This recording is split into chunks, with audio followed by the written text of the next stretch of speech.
Hey there, are you doing fine?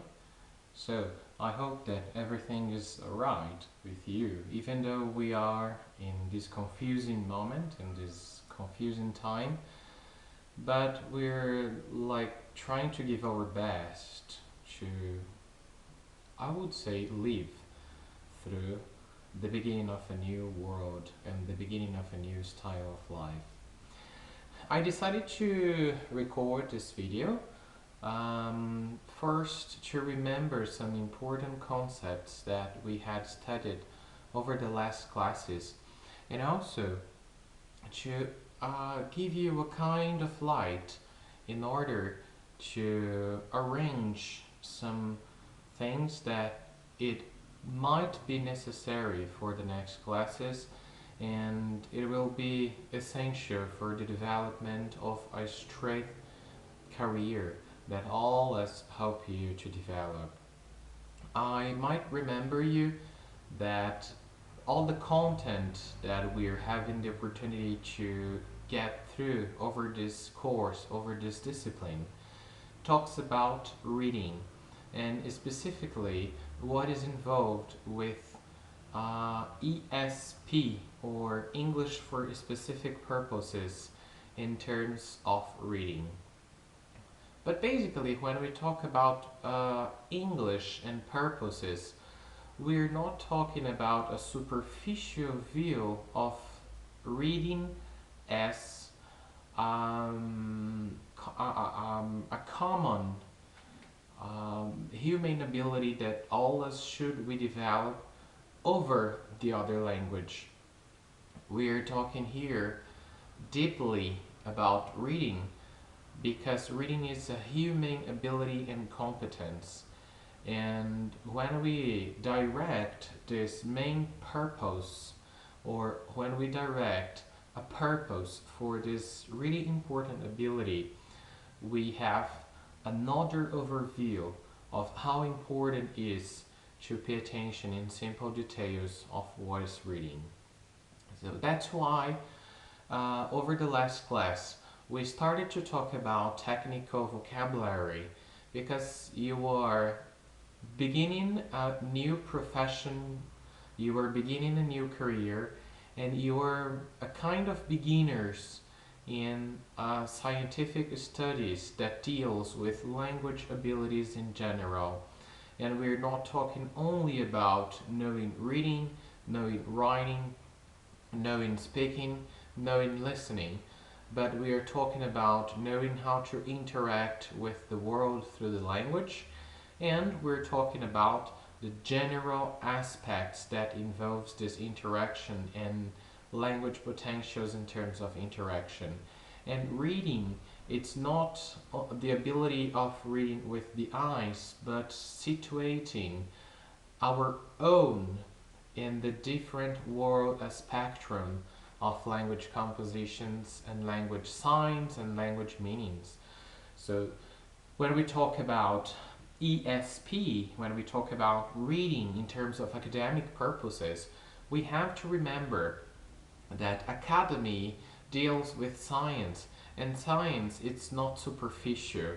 Science is technical, and for that, each sign that it's created and each sign that is mobilized in terms of building knowledge and building interpretation, it's an essential and it's an important sign for us as future professors, future teachers, and future, I would say, developers of language need to know. So, I will start our class today revealing the concept of pronunciation, fluency, and proficiency in a very simple way. I read all the descriptions that you had posted on Moodle, and they all go right. Of course, that there is a bunch of definitions in terms of technique or technical studies about these three concepts, but the idea that was wrote and also Well, actually, the idea that it was proposed, the idea that it was written on that articles that I spread with you, would give you a general overview of this concept. But I would like you to think in an orchestra. Yeah, the orchestra is composed of many musicians, many instruments, and also there is the composer that plays all the orchestra. When we think about language in this metaphor of an orchestra, it is very easy to understand the concept of pronunciation and the concept of fluency. Basically, because pronunciation has to do with the melody of the reading and speaking.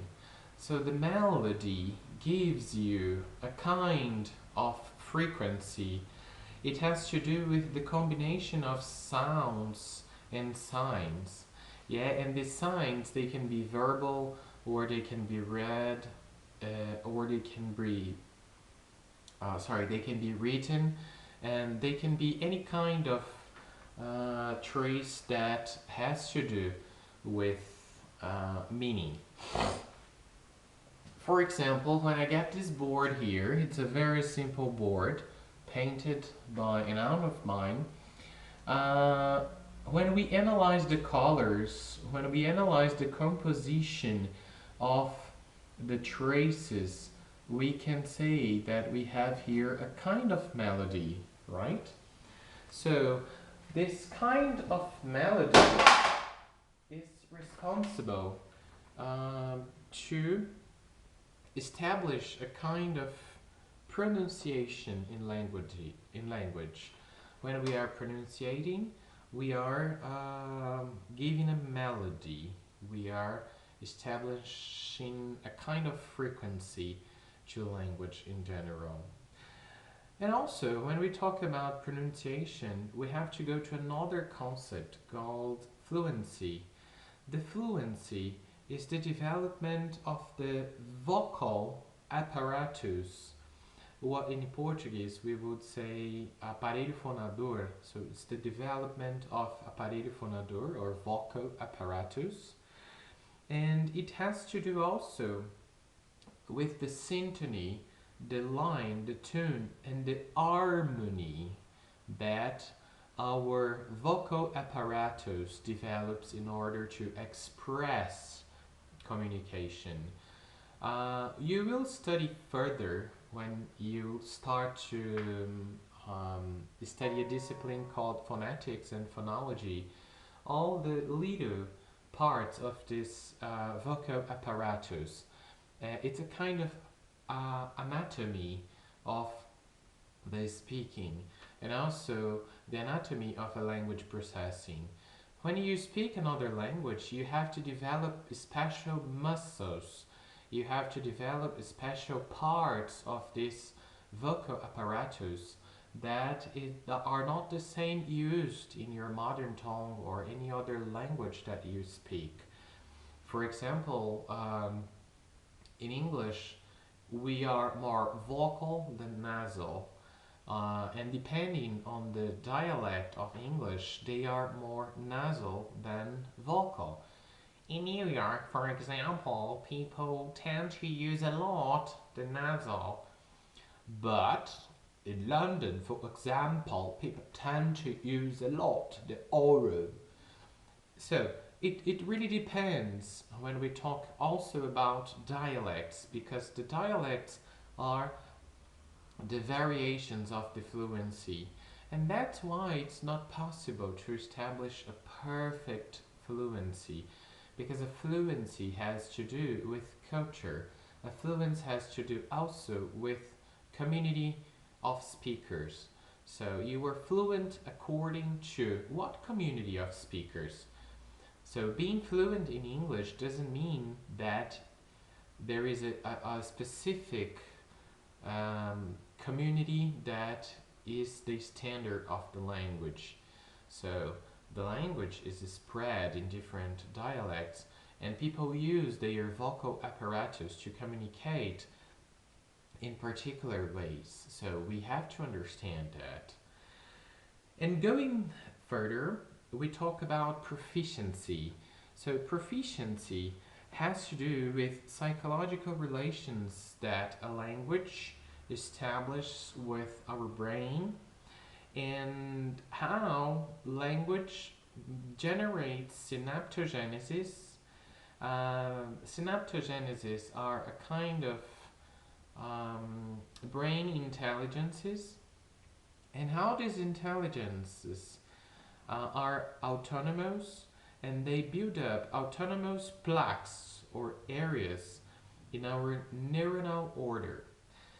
And proficiency is also our capacity to develop thinking on a certain way, or to develop thinking about a certain object that it's considered to be a sign.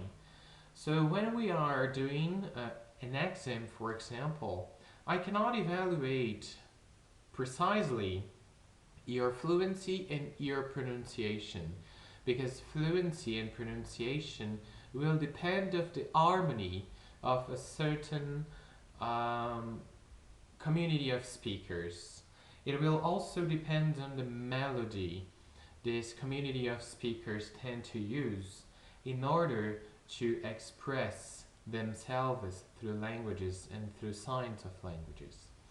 But when I talk about proficiency, I'm able to evaluate psychological synaptogenesis or psychological language processes that are able to show me if a speaker can talk about a certain thing, or if the speaker is able to assimilate linguistically a certain thing. So, these are three important knowledges that you might know from now on. And as they are technical terms, they are very different from what is said in the common sense by a lot of teachers that they nominate themselves as being teachers. I would like to comment some interesting things that you posted over this last forums. I will start with Franciele. Franciele wrote that it was very complex to read all the text, and she needed to take time to understand all the texts, because these texts brought her new experiences. And this is amazing.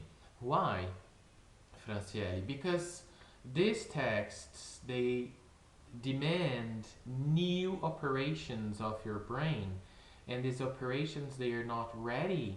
So you have to build new synaptogenesis and new proficiencies about knowledge, and of course about language, to understand what language is and how language works. So this was a very nice observation. Nayara, Nayara wrote that she learned concepts that she never have seen before, or she learned concepts that before they were nominated as being another thing. So she was very glad, because now, knowing better these concepts, she can analyze better and understand better how language works. Gabriela, she said that reading all the texts and knowing more about this concept was important for her, because it was challenging and improved her vocabulary. Reading, it's an amazing act to improve our vocabulary. So Gabriela, congratulations. Marlene, Marlene said that the texts were so deep for her. So if they were deep for you, this is nice, but you have to see light in this deep as well, because you will be a future professional, and a future professional can never see the dark, but also a light. All right? Ana Paula said that uh, studying this concept and this technical vocabulary helped her a lot to solve some doubts that she had about language. Alexander said, well, reading all this helped me a lot on getting knowledge about language, but I'm not sure about reading. And this is the thing. We're in this discipline not to learn language, but learn about the language. Linguistics is the science that studies language and about the language, right? So to study about the language will help you, Alexander, to develop new possibilities of building language or to know language, right? And to be a professional, you have to know about and not to know the language itself. For example, a doctor needs to know about the body and not only the body, right? He needs to know the operations. So language is our object, but we need to know about this object. And in the college, you will study a lot about to be able to be a professional responsible to analyze the object. Liza said that she's a teacher and she said that these terms were not so new for her. She had already had some contacts with these terms. But Liza, I don't want you to understand these words with judgment, but as a light to rethink about your career. So you were a teacher, but you are already not, or you were not yet a professional. That's why you were here studying all this. So remember that the hospital doesn't graduate a doctor, but open spaces so the doctor can develop his medical proficiencies. So being already a teacher doesn't mean that you are a professional to teach languages, but you are in a space developing some proficiencies about language. So theory is not different from practice, and it's adorable that you're already in an area that opens you space to develop your proficiencies. But the college will give you the proficiencies. So remember that the college will help you to know about and not just to see what is language teaching, right? So, and this message I offer for all the teachers that are already teaching. Gustavo said that if you are not proficient, sorry, if you are proficient, for sure you will be able to teach better. Oh yes, Gustavo, I liked a lot this sentence you wrote. So of course, if you know these three concepts, for sure you will not see all of them as a common sense, as the major of the language institutes tends to do. Raisa said that each person has a linguistic particularity, and I like this a lot because proficiency, reading, and proficiency, reading, fluency, and pronunciations are characteristics of individuals and not a mechanic or a standard characteristic. So it is individual. That's why we have a lot of singularities in the way everyone speaks. We don't speak in the same way. We don't think in the same way because the way we perceive language is different. And that's why humans are different. They are not equal. And she also said that, Raisa also said that common sense is not enough for teaching English. And that's it. So we are full of common sense in terms of teaching language because we have a lot of non-professionals doing this job. But remember, when you go to the doctor, you don't want to be received by a person that says is a doctor, but you look for a professional. So I prepared you another interesting thing. There is an author, his name is Michel Pechet. Michel Pechet says that a sign is this kind of object. Yeah, it's I would say a parafusão. And this parafusão, this nail, represents language or represents a text. Why? So when you look this object, you see just this part. So for you, this is the abstraction of a sign or of a word or of a sense or of a letter or of anything that you can represent as meaning. But when you see this, when you see the tip of it, you don't see what is behind of it or even what is back of it. It's like an iceberg, yeah? But the difference between the nail and an iceberg is that when we talk about language, we see just the tip of an iceberg, but this iceberg connects different ideas and ideologies and connects different points of view. So that's why it's really important to know that proficiency is the key element of judging or analyzing a language, because when you analyze proficiency, you analyze this part of the iceberg and not only what you can see, that is this part of the object, right? So I will do it again. Fluency and speaking has to do with the head of this object, of the nail, but proficiency has to do with the back. So in each round this nail has, we have here the opportunity to represent a ability or a proficiency that a person can develop.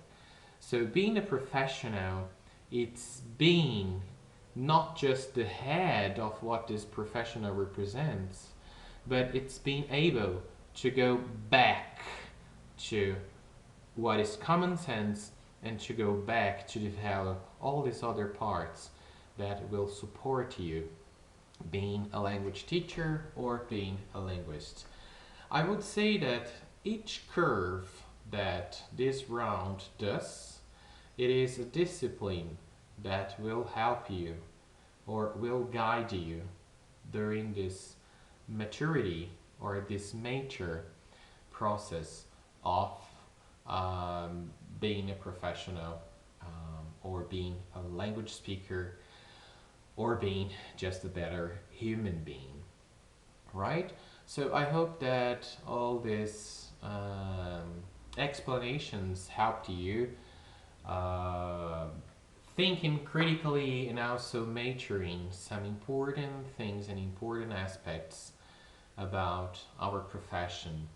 And I do believe and I do hope that over this class you will rethink more about your responsibility as a language teacher. So remember, you are responsible to sustain all what society sees only as a tip, right?